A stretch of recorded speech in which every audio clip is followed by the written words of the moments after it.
All right, welcome back to the No Ceilings podcast on the Turtlesmith Network. What's up, Calvin? Oh, I'm not Vincent? No, I was waiting for the gonna What's say, Up, Vincent? No, we're gonna say what's up, Vincent. I know the difference. Y'all light skins. Well, shout out to my boy Vincent. I'll be filling in for y'all for a couple episodes here. But yeah, it's been a weird transitional week for us. Started potty training the babies, the twins. Yes. And it's weird because you got one boy and you got one girl. Mm-hmm. So it's like two totally different methods. Yeah. And two totally different results. And my poor wife, I give her all the credit in the world, but I went in last night and just kind of got up from working and walked in the living room, and she's in there mopping all the wood floors, and she's like, too many accidents. Too many. So we're working through it. But yeah, it's definitely been an interesting last couple weeks around our house. Wow, so they're almost 4. Yeah, they'll be 4 in April. Yep. It doesn't seem, I know we slacked a little bit behind on getting them potty trained, but we figured out that, and tip for any twin parents out there, it's best to do them one at a time. Yeah. And not try to do them both at the same time. That was our big mistake. And so my baby girl, she got down through there first, and then this week is focusing on baby boy, and he's already picking it up pretty well. So hopefully there will be less diapers running around the house. And the reality is kids do things in their own time. Yeah. It doesn't matter. And I'm talking years ago, but with KJ, it was, super hard. Yeah. You know? And now, I look at other kids, like I see so many kids that just do it when they feel like it. There's no specific age. You just have to have them ready to go to school when school starts. Yeah, so that's the big thing. That's the big thing. And we still have a little bit of time before we get to that point. Mm-hmm. But yeah, because they are children of the COVID era, and they're used to a lot of at-home time because mom has been working at home since before COVID started. Then we've a lot of those traditional timelines that you put on things were based on the fact that you have to go and take your kids and put them in daycare, and they want them potty trained by a certain time or a certain point. But, doing it this way has kind of allowed us to do exactly like you said, just be ready for it when they're ready for it. Yeah. And so, just having I think we've had the potty seat and all that stuff around for quite a while now. It's a toy. Yeah, it's just been a toy up to this point. Now you're like, oh, that's what I use that for? And I'm just like, yeah, but you don't never empty it. Because it will be everywhere. Yeah. And I don't want that. So, it's definitely an interesting time to be around my house right now. Well, good luck with that. You'll get through it soon, and potty training will be complete, and then the children you will have to do the diapers and paying. That's an expense that you don't even have to worry about anymore, and you have double the trouble. Oh my God, you talking about? It's expensive. Yeah, like a pack of diapers for them. I think each one, and of course my kids can't be the same size. One has to always be bigger than the other. But on average, I think I'm spending like $45 every time I have to buy diapers for the both of them, which is 3 times a month. So, that's an extra, $135 coming out of our monthly grocery bills. So. Not to mention, as the sizes get bigger, the amount of diapers or pull-ups that you get is less. Yes. And so it definitely becomes a thing. And I think that was the only reason why I was rushing getting it done. And that's probably the reason why I breastfed as opposed to, buying formula as long as I could. So. Well, your kids stay pretty healthy, so I think that paid off in the long run. Definitely. So, yeah. Definitely. All right. Well, today's episode, we're diving into phase 3. Step 1, which is setting up operations. Got to get them operations set up. That's right. So whether you're starting from scratch or scaling your efforts, this episode is going to cover the 5 steps to ensure that your business runs smoothly behind the scenes. So let's set up some foundations so that you can focus on creating your amazing content and serving your audience. So step 1 is going to be organizing your banking, your POS, and your software systems. Now, what's POS mean? point of sale. Okay, I was thinking something totally different. Go ahead. I'm not going to ask. Please don't. I want to keep this a G-rated podcast. Okay. All right. So we want to start by establishing your financial infrastructure. You want to ensure that you open a dedicated business account and decide how your payments are going to be handled. Is it going to be with cash, card? Some people still take checks. I know, I believe Crest still takes checks. Yeah. And so some places still do. So if you choose to do that, that's fine. You also want to ensure that your point of sale system is functional, and that you streamline your accounts payable and receivable processes. Right. Right. The thing that I see that probably stands out there, like you just mentioned, was kind of like do people still take checks? And so just one little point and one little tip there is as you go about your business, if you are taking in checks, you do have to pay a little bit of extra attention to when those are actually going to clear. And when you're looking at your monthly financial statements and things like that, just keep good records and just make sure that you know how much money you're actually looking at before you start planning for, anything with those funds in the future. Can you imagine? I guess this still probably does happen. People write checks, but then the check doesn't clear. Ooh. Like for groceries and things like that. That's and a it's hit. sad. But that really does happen. And now the banks have so many fees that they add to that you just put yourself in a whole you're going to get a conundrum. fee from the bank for bouncing the check. You're going to get a fee from most likely also from the merchant who you bounce the check to. And then if you're bouncing a check, then that means you probably don't have the funds in there. So you're also going to get hit with those different non-sufficient fund, charges, those things. And so, it can really add up. So if you are a business that is going to be, taking checks and things like that, just know that there is a couple of extra steps sometimes that you just want to make sure that you kind of have yourself covered. Yeah, for sure. A pro tip is to make sure that you set up folder systems on your computer to organize important documents for quick access, such as receipts, invoices, contracts, and any tax-related files. At any given time, you may have to produce those documents, and so you want to make sure that they're filed appropriately so that you can have them somewhere quick to get to them. And that they're updated. Make sure they're updated. Absolutely. All right, so the second step is to secure a business credit card. Excuse me. If you choose a business credit card or a credit card for your business, you want to ensure to pay off the balance each month to avoid debt. Mm-hmm. This is super important, guys. A credit card can be a great tool to build your business credit and manage your cash flow responsibly. But so many times people use business credit cards to keep them afloat. Yes. I remember when I first set up my LLC and I went to get my bank account and all that kind of stuff set up. Mm-hmm. I don't think it wasn't nothing but maybe a couple of days. And I was getting hit up by American Express, and they were telling me that they wanted to give me, I think it was like $175,000 line of credit for a business account. I was like, yo, do you know that I just do this in my home? Yeah. Right? What am I going to use $175,000 for? What do I need this and for? My point is in that sometimes when you do start a business and when you get registered and go get that bank account and you're going through this literal phase, there will be some offers and a lot of people, because those are public records. Mm-hmm. Unfortunately, on the other side of that, there's also going to be scammers. Mm-hmm. And they're going to look up that information. They're going to present themselves in a way. So I know we've covered this a couple of times in a couple of different podcasts. So I just want to do that call back, quick scammer alert.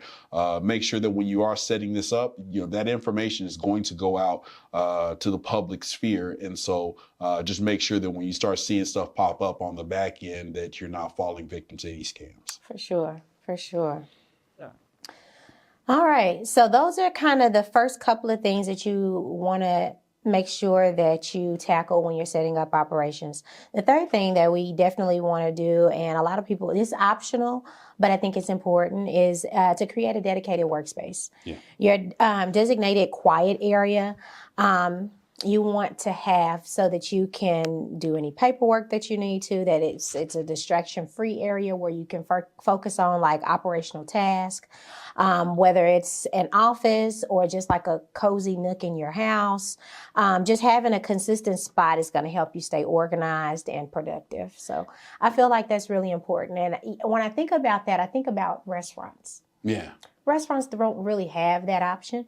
But, I mean, sometimes they do. They may have like a little desk in the back or something like that. But you just need a place where you can count the money or whatever you need to do before you shut down for the evening. Even still, like a lot of times, just space is limited and you have to multi-purpose a lot of different spaces. I remember working in restaurants and working in retail, and we did have an actual dedicated break room area and we had a dedicated manager's office. But when it was time to close at the end of the night and you got 8, 9 different tills that you're trying to cash out, all of that space gets overrun really fast. Really cool. So, you know, creating some type of a distraction-free area is very, very vital because a lot of times you're going to be using that time and that space to do some of the most critical things that matter to your business.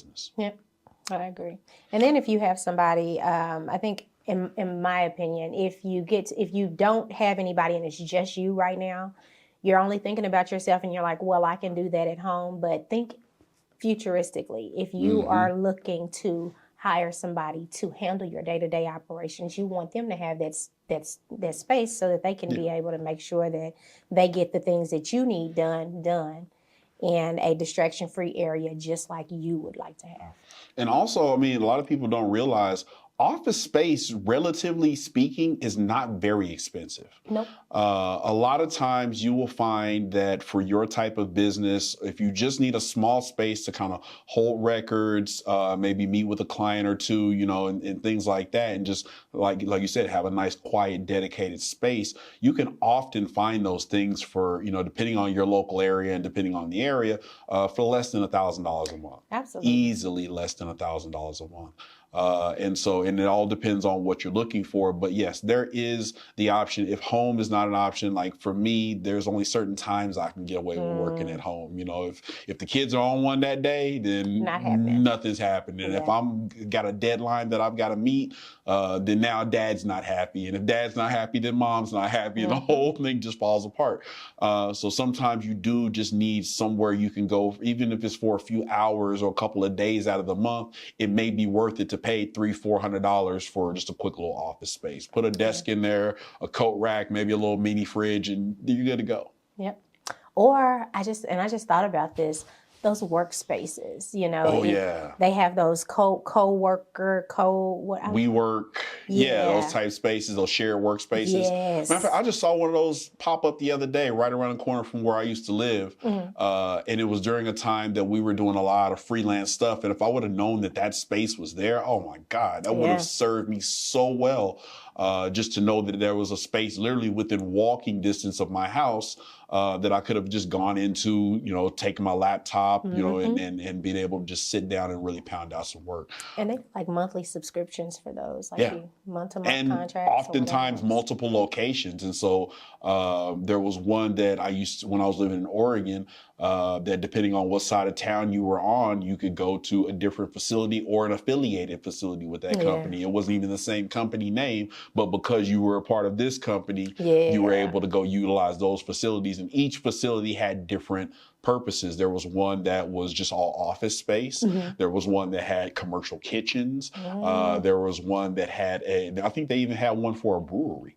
And so, you know, obviously those require different licenses and stuff like that. But there was the space there that even if you didn't have the hundreds of thousands or millions of dollars up front to invest in your business idea or opportunity, those shared workspaces can be a great alternative. Yes, I like that. I definitely like that. All right. Well, let's see. Number 4, you want to prepare your physical or your virtual facility. So if your business involves a physical space, then you just want to make sure that it's ready for operations. And that's kind of a loaded sentence, but because it depends on, once again, it depends on the type of business and the different rules and regulations that you may have to get ready for. As you were a bail bondsman, you know, you just had to make sure that you had something that you could keep people's personal personal information secured behind a locked door. Yeah. But if I'm trying to start a roofing company, then maybe I'll have to go by OSHA's guidelines as, you know, what a safe and a clean work environment is.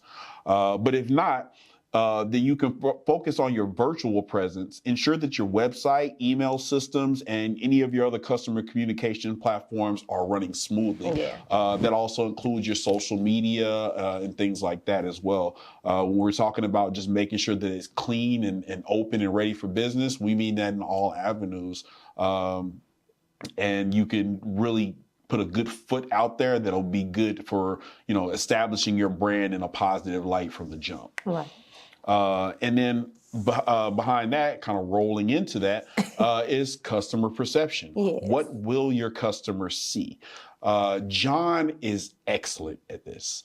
John is the guy that, you know, when I'm going to open up my business or if I'm going to open up a storefront, John is the guy that I'm calling to come through as my secret shopper. Right. He is an excellent eye for what the customer experience is. And that is very important because who's going to be paying your bills? Your customers. Absolutely. And if your customers are getting turned off before they come through the door, they're not going to pay your bills for long. And the bills going to keep coming. So consider the customer experience. What impression does your facility, your website, your social media presence leave? Host a family and friends night or a soft launch or some of the test operations and get that feedback. So you don't have to have a John like I have a John. You have a John in your family. You know, what we said plenty of times, invite your haters. They're going to give you some really good feedback and all of that. So the challenges that you're going to face are usually going to be the yes people. The people who are always just going to tell you, oh, this is so nice. I'm so proud of you. That's great, Granny. But what would you like to see better? You know, what can I do to make this better? Is this is this what you were expecting? Yes. You know, and I think that's really hard when you're talking about something that, you know, you've been, for lack of a better word, pregnant with for months and months and months, putting it together, and then you're ready to birth this baby, and it means so much to you. It's personal to you. And then somebody comes and picks it apart. We know how that can make people feel. But at the same time, it's not just about you. You're not going to be coming spending money with yourself. You know, you've got to figure out what the consumer wants. And that's actually, I got a small little quick story on that. I was doing a music video for people that don't know, I do media and production. I, do all of our production for here at Turtlesmith and No Ceilings as well. And I was shooting a music video for somebody, and we, me and the artist, we planned it out. It was a small shoot, real quick little thing. And there was a scene that we were setting up, and it was under a bridge, and it had this really nice little backdrop. And somebody walked by, just randomly walked by and looked at that shot, and they was like, it looks like he's getting swallowed up. Swallowed. Have you ever been swallowed? Swallowed up. And so I had to think about that for a second and really take a step back and look at it, because I'm looking at it and I have this tunnel vision and I'm like, oh, this is a dope shot. This is going to come off great. And to be honest with you, we still kept the shot because what we saw through the camera wasn't what they saw through, with their own naked eye, the framing and all that kind of stuff. However, I did have to pause and give some thought to it, because if somebody's walking by and telling me this, it looks exactly like I don't want it to look, then I have to take that into account. Now, did I change anything because of that one person's opinion? No, I didn't. I kept the shot. It still looked good as I wanted it to. But the fact is you have to take the time to take a step back and see, this is what my consumer is seeing. This may be a one-off. It may be that one person. Maybe I need to go get 5 more people and ask them, does this look the same way to you? And if 5 more people tell me, or 4 out of 5 people tell me, then yeah, I might want to make a change. But always be open to what your customer gives you, because they will give you the best feedback, whether it's positive or negative. Yeah, for sure. And with that, we kind of segue into our successes and failures segment. Let me ask you a question real quick. Okay. So when you were setting up operations as a bail bondsman, what unexpected challenges did you face, and how did you overcome them? I think I've talked about this a few different times in previous episodes, but I didn't know what to expect. And as because in the beginning, I didn't realize that I needed as much, there was so many options for different types of software for different things when I first started the business. So there was a software that I needed or that I wanted that would help me with choosing co-signers and being able to do background checks and that kind of thing. And I had to have that information kept behind a locked door. And so that was something that I wasn't prepared for.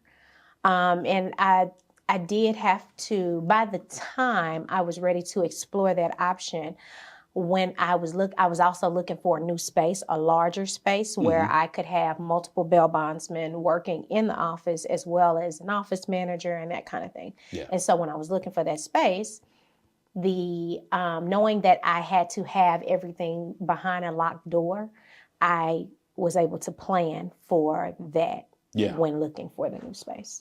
I can tell you a failure that I had early on.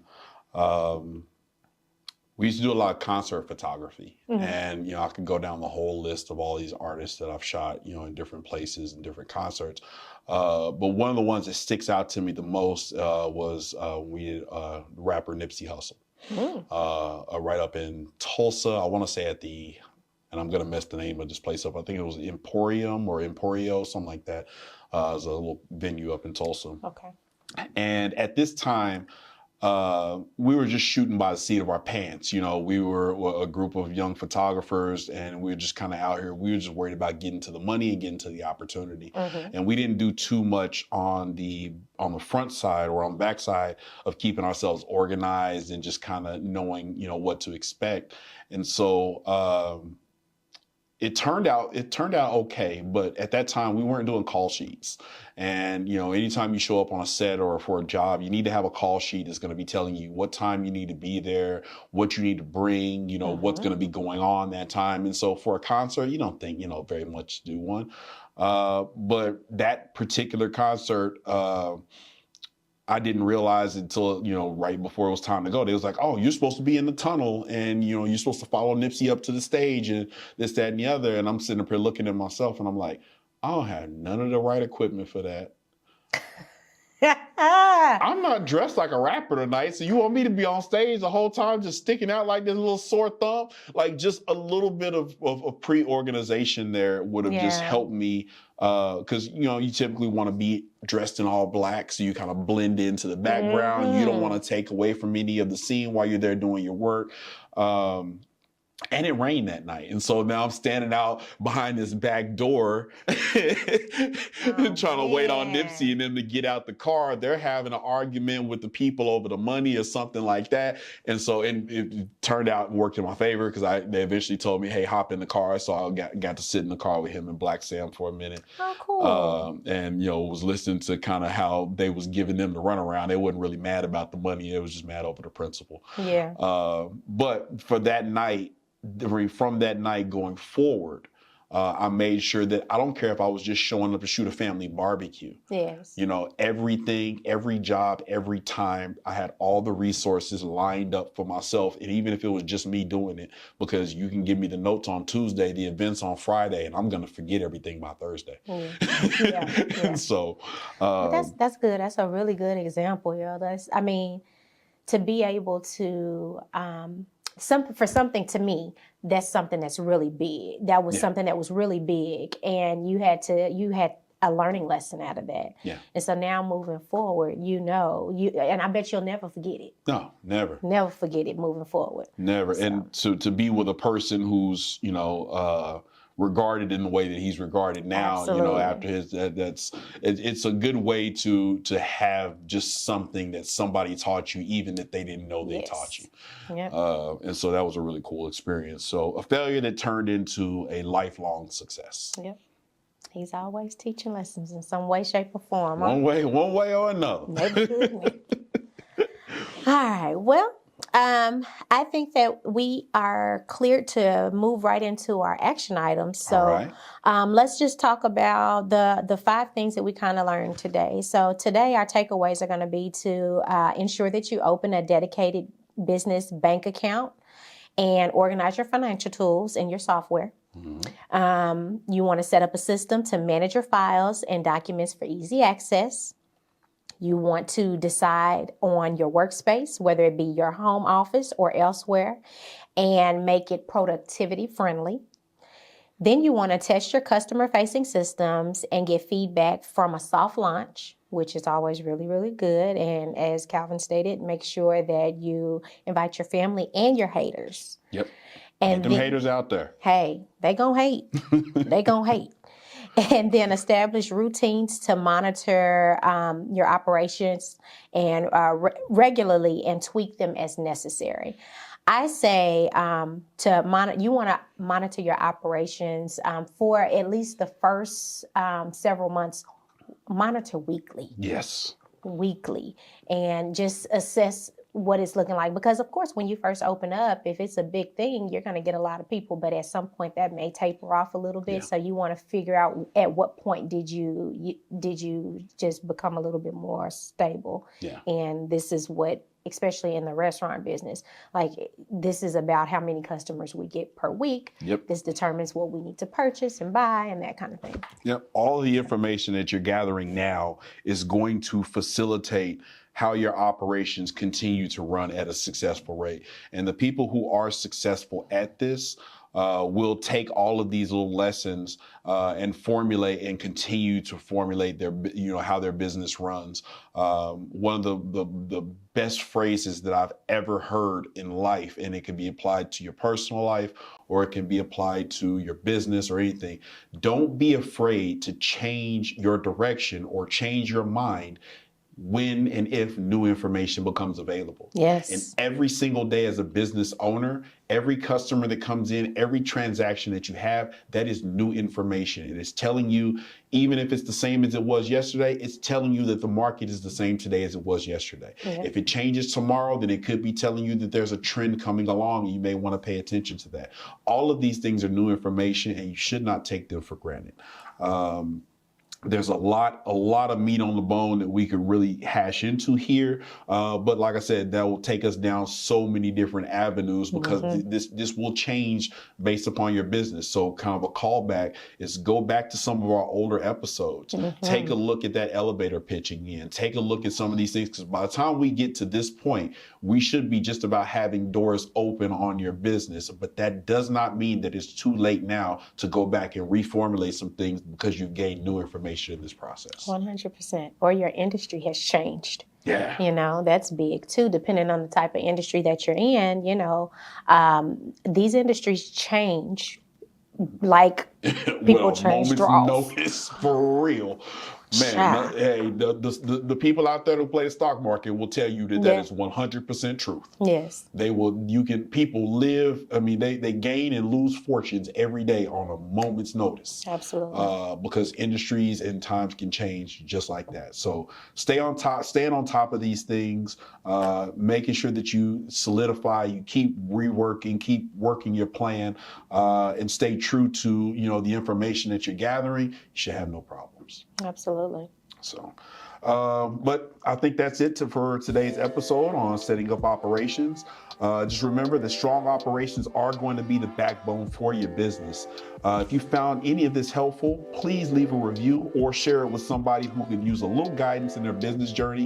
And as always, keep striving, keep creating, and keep moving forward. And we'll see you next time on the No Ceilings Podcast. All right, take care. Like, share, and subscribe, baby.